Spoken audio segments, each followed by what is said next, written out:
país. Así es que, Bernardo, buenas tardes, Bernardo Barranco. Hombre, ya con esa introducción que me hiciste, ya no sé dónde ponerme, la verdad, ¿eh? Bernardo, es que tú sabes de un chorro de cosas, la verdad, y con una capacidad de enseñar, de ir dilucidando, de ir desentrañando. A mí me gusta mucho, la verdad, platicar contigo por todo lo que se aprende y lo que vemos por ahí. Vale, Pero, gracias. doctor, ¿cómo van las cosas? ¿Cómo has visto esta? Ya sé que estamos de bote pronto, apenas están cerrando las casillas o ya cerraron la gran mayoría, pero ¿cómo ves este domingo electoral? ¿Cuál es tu primera lectura o impresión? Bueno, mira, la primera impresión importante es el nivel de participación, que al parecer a nivel nacional esta participación ha sido copiosa y vamos a superar probablemente el 52 o 55% de participación, lo cual ya en sí es notable, es importante. Hay que recordar que la mayor parte de las elecciones intermedias pues fluctuaban entre el 45 a 48, 49% de participación. Y esto es ya en sí una novedad. No en todos lados. Parece ser que en Nuevo León el entusiasmo y el fervor electoral no fue tan intenso como en otras regiones. Ese Ujú. sería un primer apunte. Un segundo, mi querido Julio, es el tema de la calidad de la autoridad electoral. A mí me llamó mucho la atención que a las 12 del día el presidente del INE, Córdoba Vianello, Lorenzo, Ujú. dijera que llevaban el 81% de las casillas abiertas a las 12 del día. Híjole. Eso significa que están bajos, Ujú. están bajos. Y yo quise entrar al SITGE, que es el sistema de información de la jornada electoral, y estaba, Julio, caída, estaba paralizada. Yo quería ver un dato importante a esa hora de ver cuántos funcionarios de casilla habían sido sustituidos y tomados de la fila, que también es un elemento muy importante para ver la calidad y el tipo de organización. Estaba cerrado. Pero fui al Instituto Electoral del Estado de México, donde más o menos tenían la misma cifra, 85% a la 1 de la tarde, pero para mi sorpresa, de cada 10 ciudadanos integrantes de las mesas de casilla, 3, Julio, 3 Ujú. habían sido recogidos de la fila.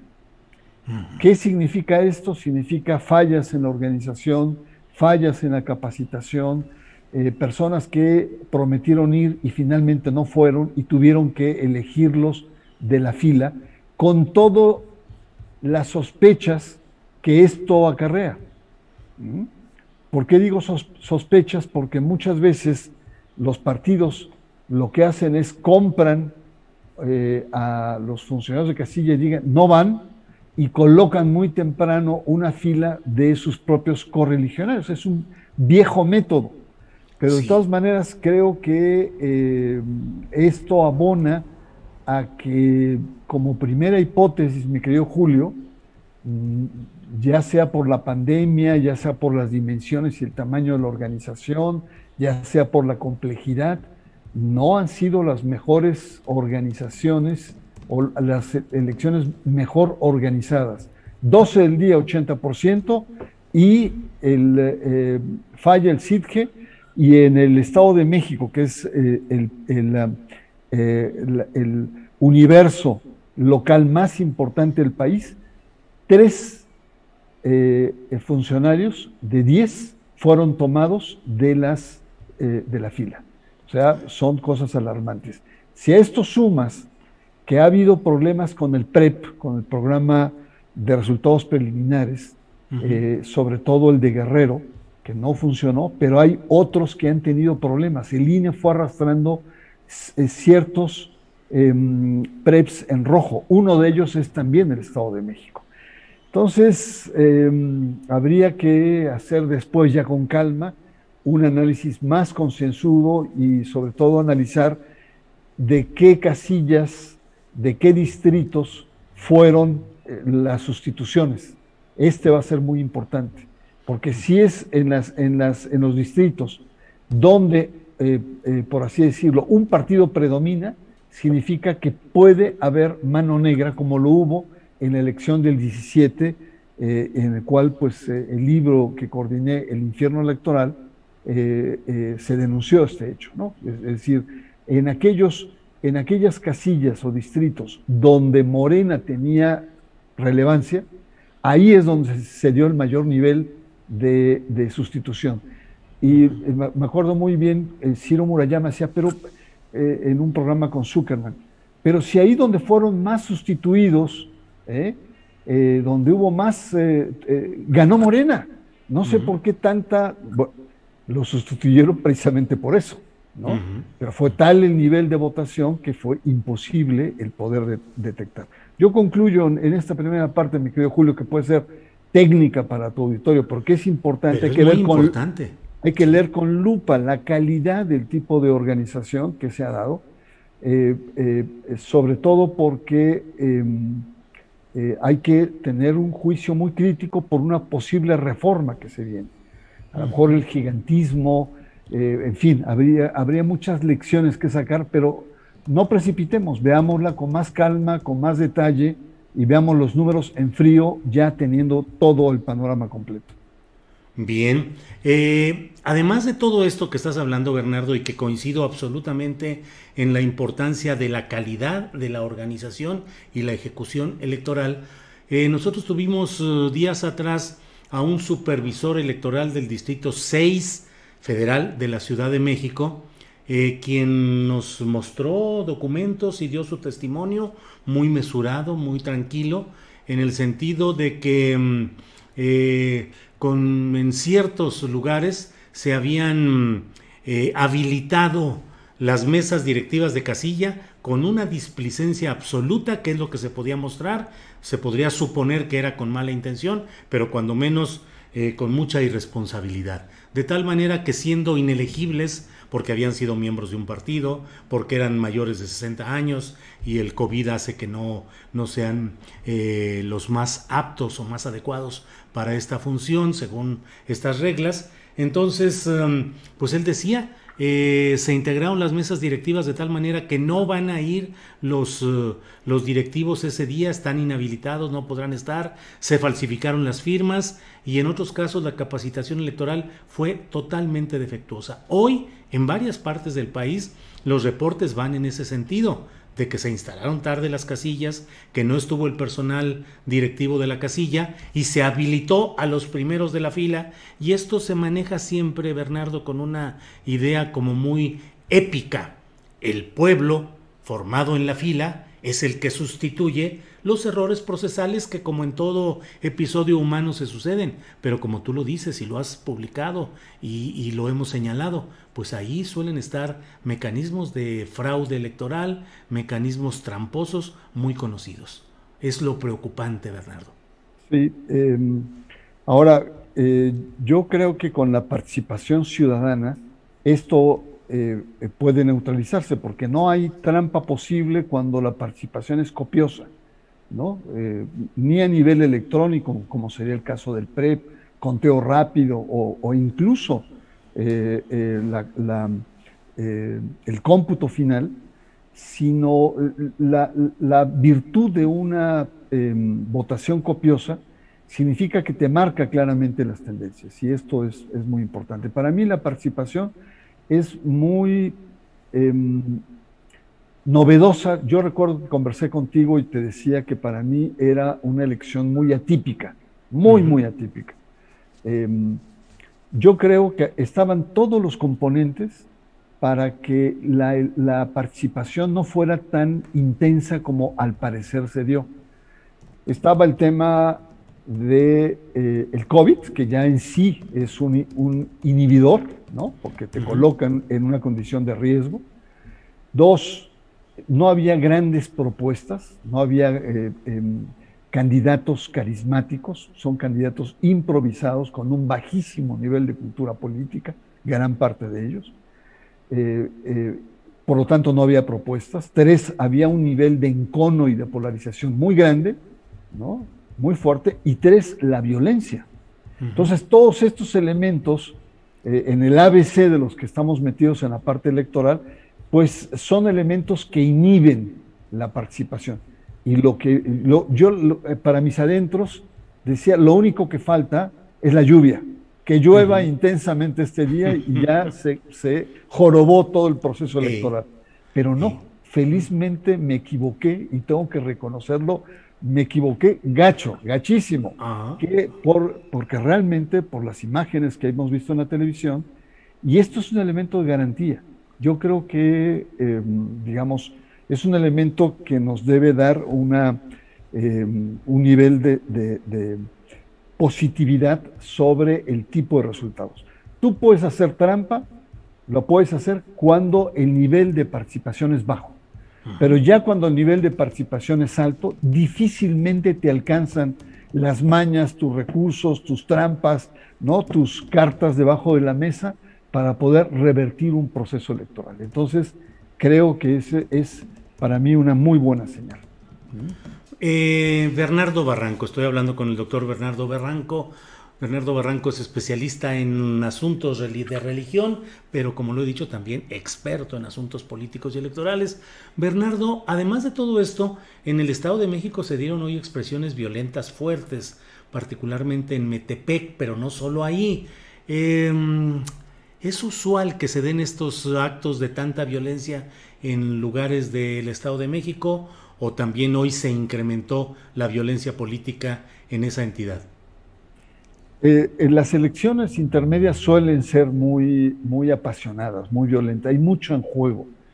Tienes que ver que en esta entidad lo que ha venido tambaleándose es el partido dominante en el poder, que tiene ahí más de 90 años, y que en la elección para gobernador, Alfredo del Mazo ganó por una nariz y ganó prácticamente por los pequeños votos que le aportó sus aliados, en ese momento el Verde y el partido Encuentro Social, hoy Encuentro Solidario. Nueva Alianza fue otro. Si no hubiera sido por esos pequeños aportes, no hubiera triunfado Alfredo del Mazo. De hecho, Delfina tuvo más votos que Alfredo del Mazo, en términos absolutos, pero ganó con sus aliados. Y después, en las elecciones intermedias del 18, Morena arrasó a nivel de municipios y a nivel de la Cámara de Diputados. Es decir, ¿qué es lo que estamos viendo en el Estado de México? Estamos viendo una decadencia de una hegemonía de política, de un régimen hegemónico que rememora los años 70, 80 del siglo pasado. Es el PRI hegemónico que está ahí. Y es este PRI que no está dispuesto a soltarlo, porque no hay que olvidar que en este momento es gobierno. Sí. El PRI es gobierno, y por lo tanto sigue teniendo estructuras. Déjame decirte sobre el tema de la violencia, que a mí me tocó muy cerca en mi casilla, en una casilla contigua. Yo fui a votar con mi hijo, votamos muy bien, ordenadamente, aquí en la zona satélite, en Naucalpan, y todo muy correcto, muy propio. Al salir vimos 2 grandes camionetas de la Guardia Nacional que venían, estaban medios perdidos. Y nos enteramos inmediatamente que había en la casilla contigua a la nuestra, la que yo fui, había sido lanzada una granada. ¿Que no estalló? No estalló, era una granada de estas, tiene todo el tipo de granada. Yo tengo la foto que sacó mi hijo, ¿no? Pero no estalló. Ese es el viejo truco que utiliza el régimen en el Estado de México para inhibir precisamente la votación, lo que llamamos el terrorismo electoral. Es decir, son una serie de tácticas copiadas o mimetizadas del crimen organizado que buscan minimizar o inhibir la participación electoral. Entonces, esto te estoy hablando que fue a las 12:30 de la tarde, cuando las tendencias estaban marcando una participación copiosa. Y no solamente ahí, tengo reportes de que en otros lugares del Estado de México, en Ecatepec y en otros lugares, ha habido tensiones precisamente de algunos grupos. Es la típica intervención de inhibición con corte fachoso, con corte violento del crimen organizado, que tradicionalmente utiliza el aparato de gobierno en el poder para inhibir. Ahí inmediatamente después se empezó a correr la voz de que se había ya parado la votación en esas casillas. Como las tenemos muy cerca de tu casa, vimos que se vio que era un artificio de juguete o era una copia de una granada que había causado el temor. Se había paralizado 1 hora la votación y después continuó la votación. Entonces, a tu pregunta, déjame decirte, querido Julio, que son viejas tácticas que el sistema usa desde más de los últimos lustros para inhibir la participación electoral. Y eso está comprobado y está documentado en esto que se llama el terrorismo electoral, las tácticas del crimen organizado aplicado a los procesos electorales. Doctor Bernardo Barranco, ¿a qué atribuyes? Estamos, insisto, en los primeros minutos después del cierre de las casillas receptoras de votos, así es que pues estamos a bote pronto, pero ¿a qué atribuyes en primera instancia esta alta participación electoral si es que se confirma? A esa polarización que hizo que de uno y de otro campo político de los dos principales concurrieran a defender ardorosamente, masivamente sus posiciones políticas e ideológicas. ¿Crees que en ese sentido ha funcionado una especie de politización a marchas forzadas de los mexicanos? Sí, yo creo que esa es una hipótesis muy, muy válida. Habría que ver más. Porque generalmente la polarización política lo que hace es que te aleja a la población de las urnas o te aleja a ciertos sectores de la población de la cosa política, porque la ve como sucia, como la ve como impura, insana, ¿no? Y en este caso, al parecer, no tanto. Al parecer, digamos, catalizó los resortes de participación. Esta sería una.